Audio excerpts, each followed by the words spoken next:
नए नवेले सीजीआई खन्ना ने पदभार संभालते ही महज 10 दिनों के अंदर पूर्व सीजीआई को ऐसा आईना दिखाया कि पूरा खेल पलट गया है।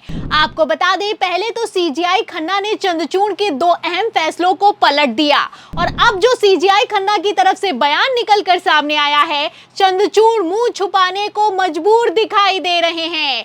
एक तरफ चंद्रचूड़ का कहना है कि प्रधानमंत्री नरेंद्र मोदी से मुलाकात होने का मतलब ये नहीं होता कि डील हुई है, वहीं दूसरी तरफ सीजीआई खन्ना ने कहा है कि मुलाकात हुई है तो इसका मतलब सुनवाई नहीं होगी और मैं तो बिल्कुल भी नहीं सुनूंगा। तो फिलहाल सीजीआई खन्ना ने ऐसा क्या करके दिखाया है जो कि चंद्रचूड़ कभी नहीं कर पाए, आपको बताएंगे। लेकिन उसके पहले खबर का बैकग्राउंड फटाफट से बता देते हैं। सबसे पहले खबर की शुरुआत सीजीआई चंद्रचूड़ के बयान से करते हैं। खबर आप देखिए न्यूज़ 24 की। देखिए, इसमें लिखा हुआ है कि प्रधानमंत्री मोदी का मेरे घर आने में कुछ भी गलत नहीं था। ऐसे मुद्दों पर राजनीतिक हलकों में परिपक्वता की भावना की जरूरत है, मतलब कि मैच्योरिटी की जरूरत है। अगर प्रधानमंत्री Narendra Modi chief justice of India के घर चले जाते हैं तो इसमें कुछ भी गलत नहीं होता है। हम लोग तो मुलाकात करते ही रहते हैं। मुलाकात करने का मतलब ये नहीं होता है कि फैसलों पर चर्चा हुई है। अगर प्रधानमंत्री नरेंद्र मोदी से मुलाकात हुई है तो इसका मतलब ये बिल्कुल भी नहीं है कि कोई डील हुई है। तो चंद्रचूड़ ने क्या कहा आपने सुना। अब सीजीआई खन्ना ने क्या करके दिखाया है हम आपको बताते हैं। खबर आप देखिए बार एंड बेंच की। देखिए, इसमें लिखा हुआ है कि दिल्ली में पेड़ गिराने का मामला, सीजीआई संजीव खन्ना ने दिल्ली के एलजीबीके सक्सेना से जुड़े अवमानना मामले की सुनवाई से खुद को अलग किया है। तो सुनवाई से अलग किया है। सीजीआई खन्ना ने चंद्रचूड़ को आईना दिखाया है और जब से सीजीआई खन्ना का बयान निकलकर सामने आया है उसके बाद से बवाल खड़ा हो गया है। आपको बता दें कि सुप्रीम कोर्ट ने दिल्ली में पेड़ों के कटने पर रोक लगाई, लेकिन वहीं पर दिल्ली के उपराज्यपाल और डीडीए के अध्यक्ष वीके सक्सेना ने आदेश पारित कर दिया कि पेड़ों को काटा जा सकता है। इसी को लेकर सुप्रीम कोर्ट में याचिका लगाई गई और याचिका लगाते हुए कहा गया कि सुप्रीम कोर्ट की रोक के बावजूद दिल्ली में पेड़ों को काटा जा रहा है। आपको बता दें, सुनवाई के दौरान सुप्रीम कोर्ट ने जवाब तलब किया। उपराज्यपाल से कहा कि जब रोक लगाई गई है तो आपने किस दम पर पेड़ों को काट दिया है। इस पर वीके सक्सेना की तरफ से जवाब निकलकर सामने आया कि मुझे ये नहीं पता था कि पेड़ों को काटने से पहले अनुमति लेना जरूरी है। देखिए, खबर में लिखा भी हुआ है कि अपने बचाव में उन्होंने दावा किया कि उन्हें इस बात की जानकारी नहीं थी कि इस तरह की कार्रवाई के लिए अदालत की अनुमति लेने की आवश्यकता है। तो ये सब कुछ तब हुआ था जब Chandrachud chief justice of India थे।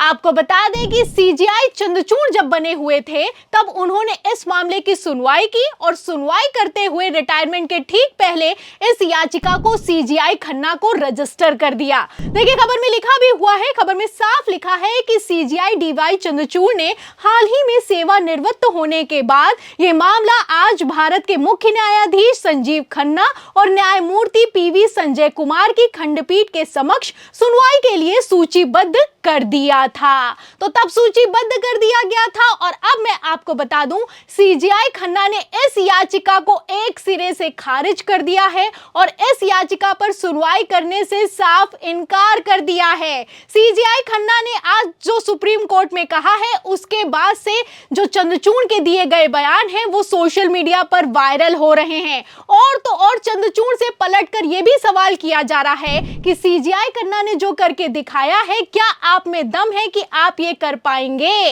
तो फिलहाल सीजीआई खन्ना ने क्या करके दिखाया है और जो ये याचिका है इस पर सुनवाई के दौरान सीजीआई खन्ना ने ऐसा क्या कह दिया है, सुनिए। देखिए, बार एंड बेंच की खबर में लिखा हुआ है कि सीजीआई खन्ना ने स्पष्ट कर दिया है कि मैं एक बात कहना चाहूंगा, जब मैं नालसा का अध्यक्ष बना था तब मैं पटना गया था और दिल्ली के एलजी के साथ वहां की जेलों का दौरा भी किया था। इसलिए मेरे लिए ये उचित नहीं होगा कि मैं व्यक्तिगत हैसियत से इस रिट की सुनवाई करूं। तो आप देख सकते हैं कि सुप्रीम कोर्ट में सीजीआई खन्ना ने गर्दा उड़ाकर रख दिया है। चंद्रचूड़ की तरफ से जिस याचिका को सीजीआई खन्ना को रजिस्टर किया गया था, इस पर सीजीआई खन्ना ने कह दिया कि इस याचिका की सुनवाई मैं नहीं कर सकता हूं क्योंकि उपराज्यपाल से मेरी मुलाकात हुई है। एक तरफ सीजीआई खन्ना है, आप देख सकते हैं साफ कहना है कि उपराज्यपाल से मेरी मुलाकात हुई है, इसलिए इस याचिका पर मैं सुनवाई नहीं करूंगा। वहीं दूसरी तरफ चंद्रचूड़ हैं जो कि कहते हैं कि अगर प्रधानमंत्री से मेरी मुलाकात हो गई है तो इसमें गलत क्या है। अब यहां पर आप देख सकते हैं कि एक सुप्रीम कोर्ट पर भरोसा होना कितना जरूरी है, इस भरोसे को कायम करना कितना जरूरी है, और यही भरोसा चंद्रचूड़ ने जब तोड़ा तो कितना बवाल खड़ा हुआ। जब बवाल खड़ा हुआ तो चंद्रचूड़ की तरफ से सफाई दी गई। अब इसी सफाई को सीजीआई खन्ना ने आईना दिखाया है।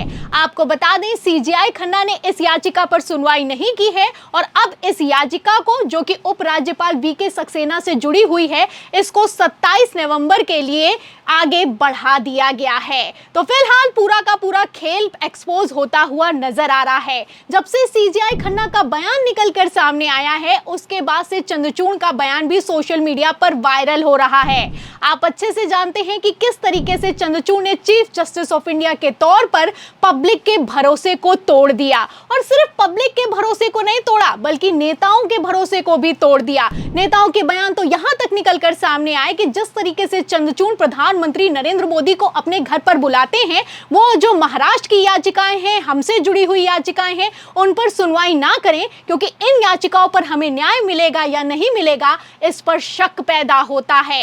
और सिर्फ राजनेताओं की तरफ से बयान नहीं निकलकर सामने आए, यहां पर मैं आपको बता दूं वकीलों की तरफ से भी पहली बार ऐसा हुआ सुप्रीम कोर्ट के इतिहास में कि एक चीफ जस्टिस ऑफ इंडिया के खिलाफ बार काउंसिल ने प्रस्ताव पारित कर दिया।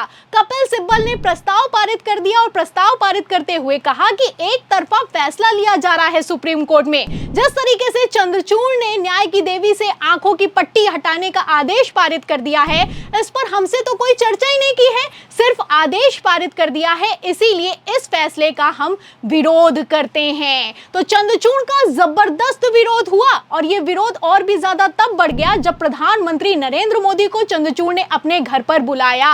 उसके बाद से बवाल खड़ा हुआ और इस बवाल पर चंद्रचूड़ की तरफ से सफाई दी गई। फिलहाल इस सफाई पर सीजीआई खन्ना ने कैसे पलटवार किया है, कैसे इशारों इशारों में बड़ा बयान दिया है और सुप्रीम कोर्ट का पदभार संभालते ही पूरा खेल एक्सपोज कर दिया है, आप समझ सकते हैं। आप साफ देख सकते हैं कि चंद्रचूड़ और उसी के साथ सीजीआई खन्ना के काम करने के तरीके में कितना ज्यादा अंतर है। फिलहाल सीजीआई खन्ना की सरकार से बनेगी या फिर की ठनेगी, ये तो आने वाला वक्त बताएगा, लेकिन इतना तो साफ दिखाई दे रहा है कि चंद्रचूड़ के रिटायरमेंट के बाद सुप्रीम कोर्ट बदलता हुआ नजर आ रहा है। सीजीआई खन्ना के बयान पर और चंद्रचूड़ की सफाई पर आपको क्या लगता है, दोनों में क्या कितना अंतर है? इस सवाल के जवाब में इस पूरी खबर पर आपकी जो भी राय है हमें कमेंट बॉक्स में जरूर लिखें। वीडियो को ज्यादा से ज्यादा शेयर करें ताकि सच्चाई दूसरों तक पहुंच सके। हमारे चैनल को लाइक करें, सब्सक्राइब करें, ज्वाइन करें। फिर मिलती हूं अगली खबर के साथ, तब तक के लिए धन्यवाद।